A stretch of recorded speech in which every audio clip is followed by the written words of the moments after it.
tingginya 5 meter, dan 5 meter ini sudah kurang lebih seperti masjid kita ini, ya kan? Dalamnya. Jadi orang kalau sudah jatuh ke dalam nggak bakal bisa keluar.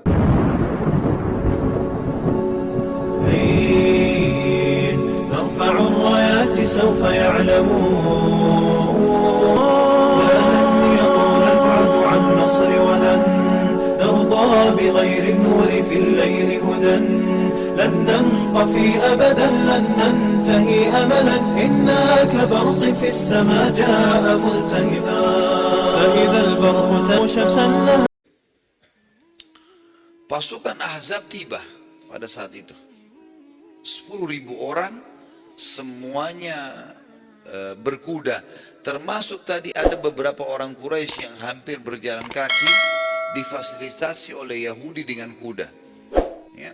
Tadi kan kita sempat bilang 1.800 orang, ya, sekitar 1.500 pasukan unta, 300 orang pasukan kuda dari orang Quraisy, dari 1.800. Berarti masih ada 2.200 orang tidak menggunakan kendaraan tunggangan.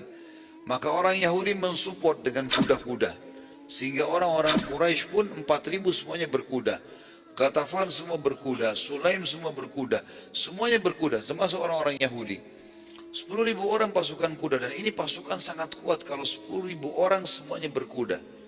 Karena pasukan kuda artinya sama dengan tank di zaman sekarang. Waktu tiba di situ, parit sudah selesai. Apa yang Nabi SAW lakukan? Parit itu sudah betul-betul bersih, udah sangat dalam, kotak gitu kan. Dalamnya 5 meter, lebarnya 7 meter. Dan di seberang parit tempat muslimin, di sana muslimin sudah buat posko-posko dengan pemanah-pemanah yang handal. Jadi kalau orang Quraisy mendekat, parit dipanain. Apalagi kalau mereka sampai mau turun ke dalam parit. Waktu tiba pasukan Quraisy, mereka kaget, belum pernah tahu ada strategi seperti ini. Orang Arab tidak pernah tahu membuat parit ini. Ini memang idenya dari Salman tadi radhiyallahu anhu. Maka Abu Sufyan pun keliling-keliling dengan orang Quraisy, lihat tidak bisa, bagaimana cara dilewatin, tidak ada celah. Paritnya semuanya padat sekali. Perlu saya kasih gambaran juga teman-teman sekalian. Tadi saya bilang ini misalnya kota Madinah. Ya, kalau ini buku map kita ibaratkan kota Madinah. Parit ada di selatan, kiri kanan tadi ada Syarqiyah, Gharbiyah, di atasnya ada banyak perkebunan kurma.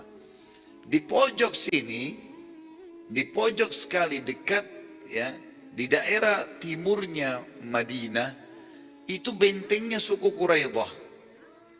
Bentengnya suku Quraidah. Jadi parit dibuat sampai ke batas temboknya bentengnya suku Quraidah. Berarti satu-satunya jalan masuk ke Madinah sekarang suku Quraidah ini. Kalau suku Quraidah buka pintu gerbangnya, berarti bisa pasukan Ahzab masuk dan menyerang Madinah. Kalau dari pintu gerbang nggak bisa lagi karena sudah ada parit. Pada saat itu mereka keliling-keliling, nggak ada cara. Mereka coba berusaha mau loncat, jatuh. Ada yang jatuh dalam parit, dan dalam parit dipanahin oleh para sahabat. Mati, nggak bisa, gitu kan? Kalau mereka ada usaha yang lain, mereka coba menyentak-nyentakkan kaki kuda mereka supaya tanahnya pada jatuh, ya, juga sama dipanahin, mereka nggak bisa. Maka mereka sulit ini. Bagaimana cara jalan keluarnya? Maka Abu Sufyan berdiskusi dengan pimpinan suku Nadir, otak daripada peperangan ini namanya Huyai bin Akhtab tadi. Bagaimana kira-kira caranya? Maka terjadilah kesepakatan untuk negosiasi sama suku Quraidah tadi, Yahudi yang ada di pinggir Madinah, supaya mereka buka pintu gerbangnya.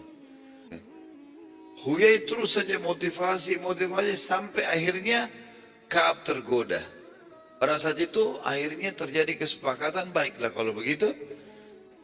Lalu mereka beryel-yel, mereka pesta-pesta dengan khamr, minuman keras pada saat itu. Quraisy keliling-keliling cari jalan keluar, usaha untuk menyerang tapi tidak bisa. Itu kurang lebih mereka mengepung 43 hari.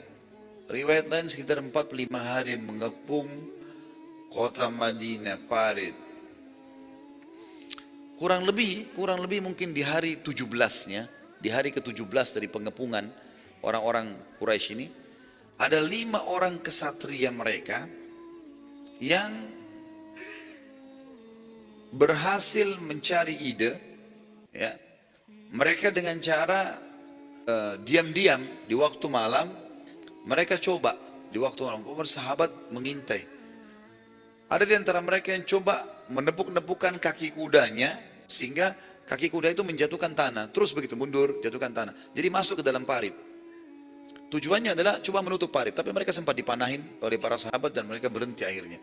Tapi ada 5 orang berhasil dengan cara seperti ini dan akhirnya mereka meloncatkan kudanya di pagi hari, di waktu duha, di hari ke-17 kurang lebih kalau tidak salah pengepungan itu, loncatlah 5 orang ini.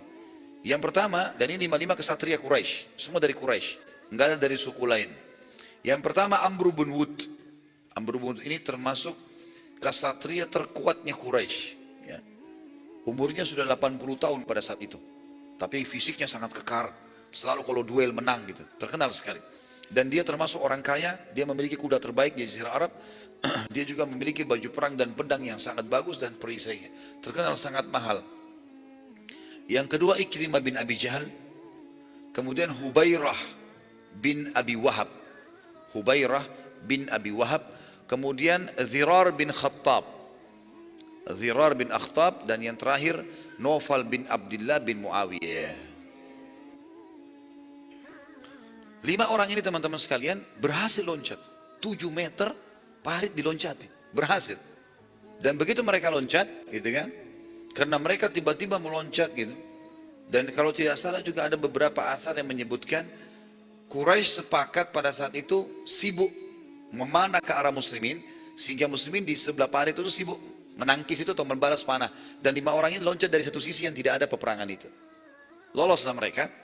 Pada saat mereka lolos supaya mereka tidak diserang rame-rame, Amr bin Wud, orang yang terkuat mereka, mengatakan, hai muslimin, tidak ada penyerangan. Kalau memang betul-betul jantan, kita duel. Seperti itulah. Dan Nabi SAW ada di situ. Ada kemah, muslimin ada di sebelah parit. Makanya teriak, siapa yang melawanku? Kata Amr bin Wud, gitu kan. Pada saat itu Amr bin Wud kebetulan menutup semua dari kepalanya sampai ke kakinya, semuanya besi. Semuanya besi, cuma matanya saja yang kelihatan. Maka ada seorang dari sahabat, dari Ansar teriak, siapa kamu ini? Ditanya. Gitu kan? Maka dia mengatakan, saya Amr bin Wud, kesatria Mekah. Waktu mendengar Amr bin Wud, para sahabat tahu siapa Amr bin Wud ini. Kalau duel selalu menang, keterampilan pedangnya bagus, hebat. Rupanya tidak ada sahabat yang maju. Begitu kisahnya. Bukan berarti mereka pengecut, karena waktu itu mereka menunggu titah Nabi SAW. Nabi ada di situ. Salah satu hal yang dijaga sekali oleh para sahabat, mereka tidak akan berani melangkah kalau Nabi nggak perintahin. Nabi perintahin, mereka tidak akan bantah. Jadi bukan karena pengecut. Amr bin Wud tidak ada yang lawan pada saat itu. Pada saat dia mengatakan Amr bin Wud, memang namanya juga dikenal orang ini. Maka semua sahabat diam. Tidak ada yang nyaut. Tunggu Nabi SAW instruksikan. Satu-satunya sahabat yang bicara Ali bin Abi Thalib radhiyallahu anhu. Ali mengatakan di sebelah Nabi, ya Rasulullah, izinkan saya melawannya. Ali bin Abi Thalib waktu itu umurnya 25 tahun. Masih muda sekali. Dibandingkan Amr bin Wud yang 80 tahun. Tapi 80 tahun kesatria ini teman-teman sekalian. Kuat sekali. Nanti kita lihat bagaimana dia duel dengan Ali bin Abi Thalib. Saking kuatnya dia bisa memecahkan perisainya Ali. Gitu kan. Amr bin Wud akhirnya karena marah dia mengucapkan kalimat begini. Katanya kalian dijanjikan kalau mati masuk surga. Dan membunuh orang kafir berarti tidak akan bersatu bersama mereka di neraka. Kan memang ada hadis Nabi begitu ya. Siapapun yang membunuh seorang kafir di kancah peperangan, dia tidak akan bersatu dengan si kafir itu di neraka. Maksudnya dijamin bagi si muslim masuk surga. Karena si kafir akan masuk neraka. Kalian juga kalau mati syahid kalian akan masuk surga, mendapatkan bidadari sekian dan sekian. Saya sudah menantang kalian. Kata Nabi SAW, sekarang hai Ali, silakan keluar. Lalu Nabi SAW doakan. Pada saat itu Ali pun keluar. Ali bin Abi Thalib, karena masih muda, dan juga pakai sama, pakai topi besi, tapi daerah wajah Ali kelihatan radhiyallahu anhu. Amr bin Wud tidak kenal dia, karena dianggap ini anak yang kemarin baru lahir gitu, bagi dia. Dia tanya, siapa kamu? Kata Amr bin Wud. Dia juga mau maksudnya ditantang dengan orang yang sepadan gitu. Kata Ali, Ali. Kata dia, Ali bin Muawiyah. Ali bin Muawiyah senior juga, sudah masuk Islam, orang Mekah, terkenal juga mahir pakai main pedang gitu. Tapi Nabi tidak suruh gitu kan. Dia bilang bukan, Ali bin Abi Thalib. Abu Thalib kalau masih hidup seumur sama Amr bin Wud. Langsung kata Amr bin Wud, pulanglah hai ponakanku. Kau bukan tantangan saya, lawan saya. Kau bukan lawan saya. Kata Ali, hai Amr bin Wud, saya mendengar engkau tidak ditawarkan dua hal kecuali kau pilih salah satunya. Karena kalau kau nolak berarti kau malu gitu kan. Dia bilang benar. Apa itu? Kata Ali, saya tawarkan kamu dua hal. Kata Amr bin Wud, apa itu? Dia bilang yang pertama, saya mengajakmu mengucapkan asyhadu an la ilaha illallah wa anna Muhammad Rasulullah. Syahadat. Dan ini tradisi kesatria muslim. Sebelum duel, kalaupun mau duel tawarkan syahadat Islam. Kata Amr bin Wud, kalau itu saya tidak punya hajat. Saya datang jauh-jauh dari Mekah justru untuk memerangi Muhammad. Kata Amr bin Wud, lalu apa yang kedua? Kata Ali, duel. Ya. Amr bin Wud waktu dengar kalimat duel, gitu kan, maka dia turun dari kudanya saking marahnya, ditebas sama dia. Riwayat begitu, ditebas. Tiba-tiba kudanya mati. Gitu. Ditebas sama dia. Kuda ini kuda terbaik. Kenapa? Sebagian ahli sejarah mengatakan karena waktu itu Ali bin Abi Thalib jalan kaki, nggak pakai kuda. Kan dari kemah jalan kaki. Amr bin Wud di atas kuda. Dan Ali bin Abi Thalib siap duel. Mulailah terjadi duel. Serang, tangkis, pukul, segala macam. Sampai dalam kisah ini dikatakan, para sahabat menyaksikan, mengatakan kami belum pernah menyaksikan duel sehebat itu. Sampai debu berterbangan dan tidak kelihatan kecuali samar-samar keduanya. Terus saja seperti itu sampai akhirnya matilah Amr bin Wud. Jatuh pada saat itu. Tapi masih ada banyak debu. Orang nggak tahu siapa yang menang, siapa yang kalah nih.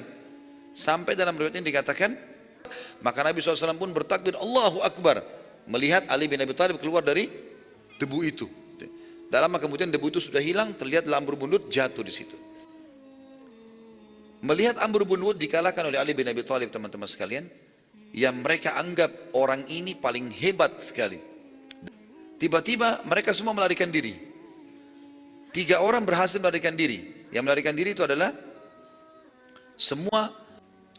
Yang jelas teman-teman sekalian, waktu Quraisy sudah tahu dan mereka menyaksikan duel itu karena kelihatan dari seberang parit, kelihatan semua. Mereka lihat kalah Amr bin Wud.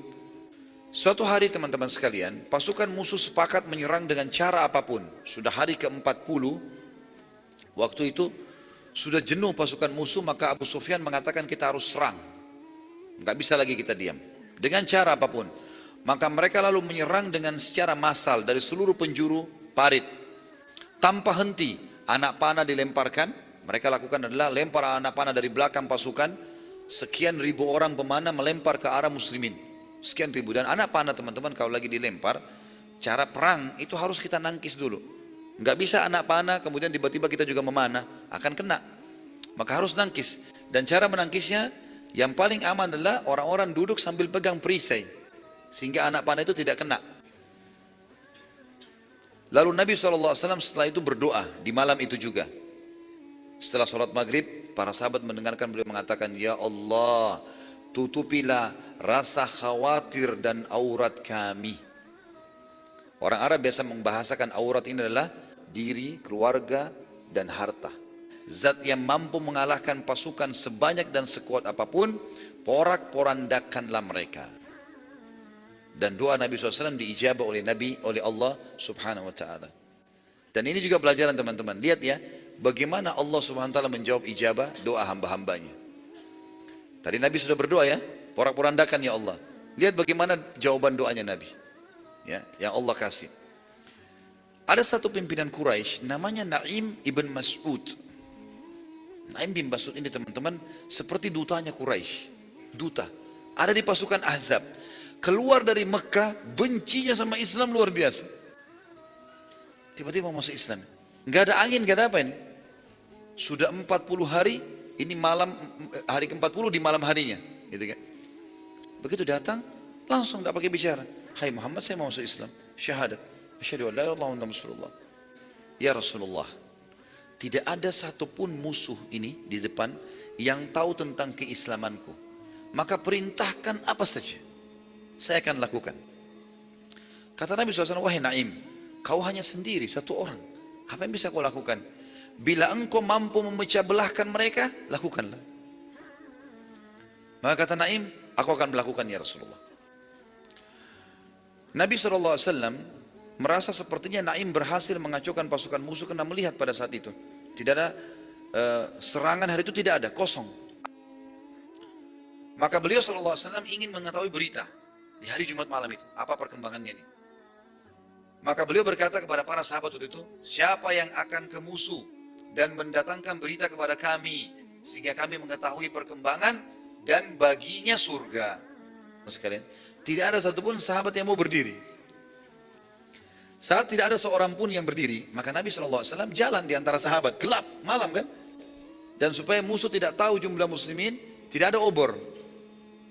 Nabi SAW waktu jalan, kata Hudzaifah bin Yaman, Nabi mengatakan, Man, siapa kamu? Dia bilang, Hudzaifah bin Yaman ya Rasulullah. Kata Nabi SAW, berdiri hai Hudzaifah. Hudzaifah bilang, saya berdiri. Kata Nabi SAW, pergilah ke musuh dan ambil informasi dari mereka. Hudzaifah berkata radhiyallahu anhu, demi Allah, waktu itu sangat dingin. Aku tidak memiliki pakaian yang melindungi kecuali selimut kecil milik istriku, yang juga tidak bisa menutupi betis dan kakiku. Aku melihat di pasukan musuh ada api unggun yang besar, dan di sekitarnya terdapat beberapa orang yang berpostur tubuh besar.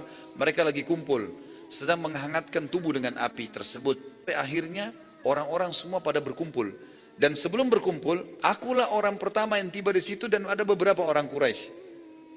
Malam gelap, nggak kelihatan. Abu Sufyan berkata, apa yang kita lihat dan rasakan dari cuaca dan kesulitan menembus Madinah mengharuskan kita balik. Maka malam ini bubar semua, balik. Mendengar kata tersebut, kata Hudzaifah, seketika tanpa menunggu lagi, langsung mereka semua bubar. Aku pun lalu balik ke arah muslimin sampai tiba di kemah Nabi SAW. Nabi SAW bertanya kepadaku, apa informasinya? Aku pun memberitakan semuanya. Maka Nabi SAW memuji Allah dan menyuruhku tidur kembali. Tidurlah hai Hudzaifah, gak masalah. Kami melihat semuanya bubar. Kemah-kemah mereka habis, kendi-kendi mereka ditinggalkan, pasukan Ahzab kosong. Tadi depan ini ada depan mata 10.000 orang. Allah Subhanahu wa Ta'ala menurunkan khusus masalah kisah ini dalam surah Al-Ahzab. Surah Al-Ahzab ini Allah SWT turunkan dan menjelaskan luar biasa bagaimana kejadian perang Ahzab ini.